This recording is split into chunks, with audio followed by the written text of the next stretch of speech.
Ali, Amparo, and her family are going to say hello to you. We love you very much.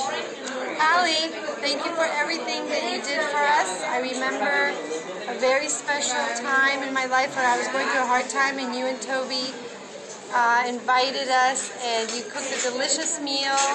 And I have to say, my memories of you guys are not just of you, but of the whole family. You, Toby, and the two boys.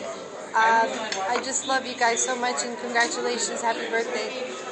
Hallie, I remember very much, and I'm sure a lot of people are going to have the same memory of you cooking in this humongous paellera that you share with your sister, and putting stick by stick so the heat of the fire would be exactly right.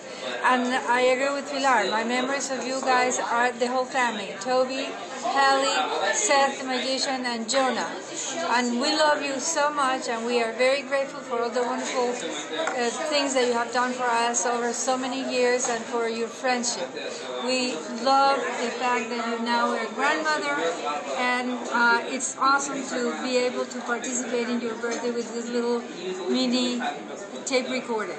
My other favorite thing is the gorgeous picture you took of me and Diego and Elena. I adore it. It's in my room, and I look at it every day.